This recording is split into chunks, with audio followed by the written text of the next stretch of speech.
Good afternoon, ladies and gentlemen. I would like to first thank the Singapore Energy Market Authority for organizing this event and for giving me the opportunity to speak today.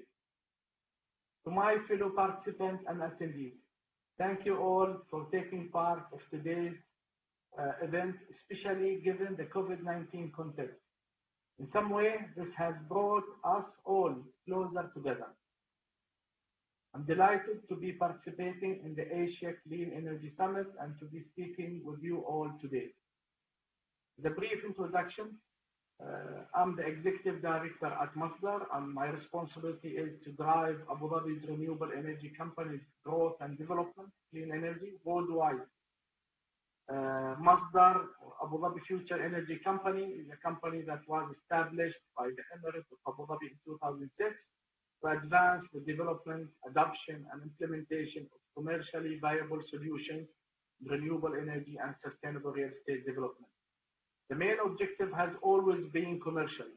We understood early on that there is a clear market opportunity to address the sustainability challenges worldwide and globally.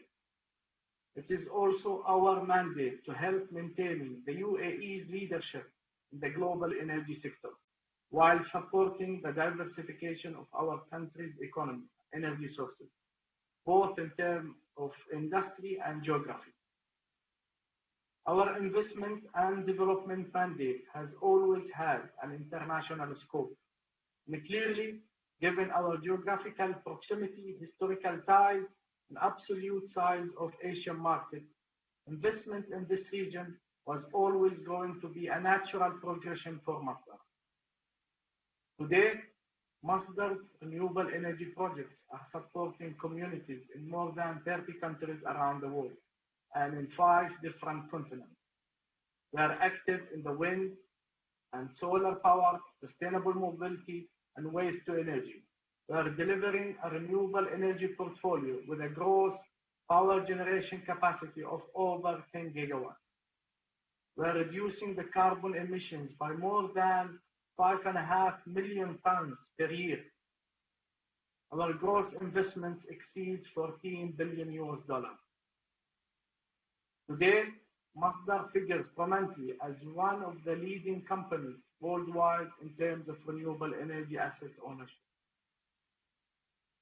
After 15 years since our inception, we have seen considerable change in the energy sector and in the public awareness toward climate change and sustainability. 2006, the renewables industry was still in its infancy. Sustainability was nowhere near the top of anybody's agenda. Thankfully, the world is now steadfast in its commitment to climate change mitigation.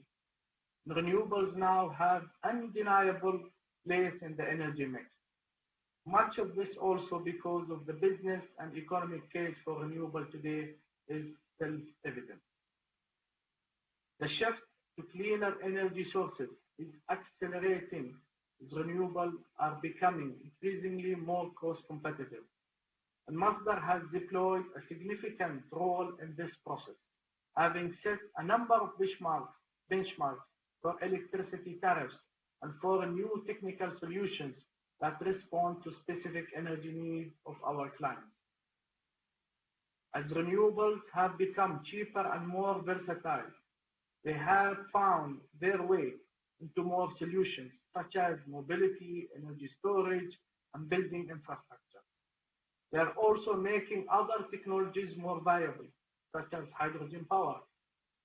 Clean power generation is also becoming more decentralized, increasingly dispatchable, and it is creating more high-value jobs and value add to economies worldwide. While 2020 was declared to be a start of decade of action of climate change, COVID-19 has, of course, presented a more immediate, more urgent challenge.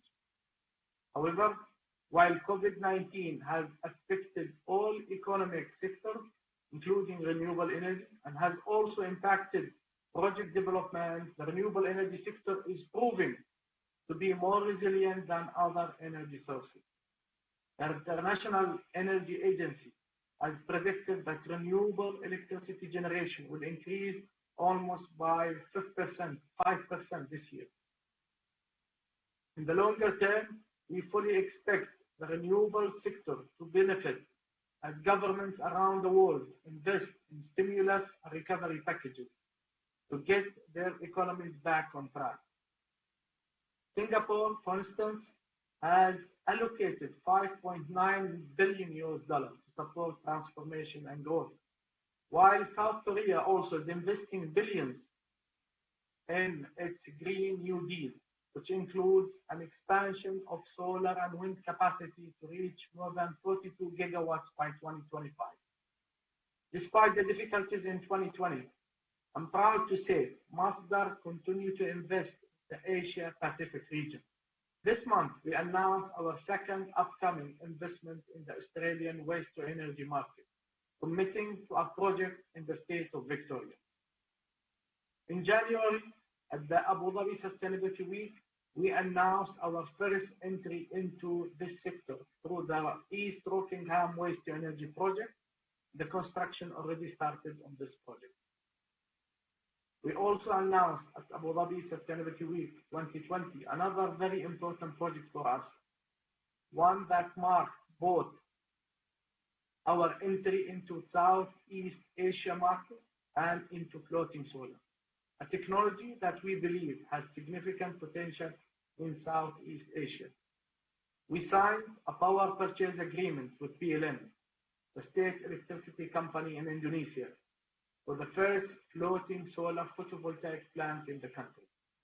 The 145 megawatt plant will be built on the Cirata Reservoir in the West Java region.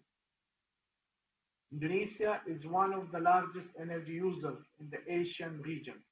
The country is targeting 23% of its energy mix to come from renewables by 2025 and to raise to 31% by 2030. So we see it as a very important market for Masdar.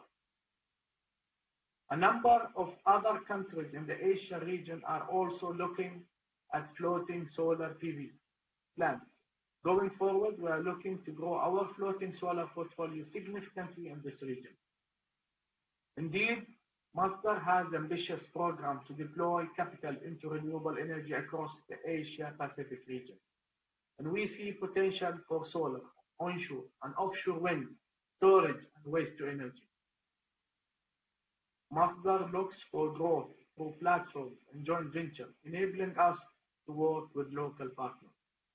Masdar always seeks commonality in partners, and we bring strong element to any partnership, such as strong technical background, EPC experience, finance, and skills in structuring deals. Last year, for instance, we made a strategic investment in India Hero Future Energies, one of India's leading independent power producers and an iconic brand in the region. Hero is targeting growth both in India and in international markets, including Singapore, Vietnam, and Philippines, and Indonesia. These are all markets that Masdar has interest in, and we see clear potential in all these countries. I would also mention Malaysia and Thailand as countries we are looking in the Asian sector. Asia's growth potential is no secret. Regional GDP, Southeast Asia alone tripled between 2005 and 2006. Equally, there is a growing recognition that future growth must be sustainable growth. With countries in the region setting renewable energy targets, there is a clear pathway toward a diversified energy mix. Asia, along with the rest of the world, stands at a pivotal moment as countries look to reboot economies, accelerate clean energy transition, and move toward a more sustainable future. Masdar stands ready to support on this journey. Thank you very much.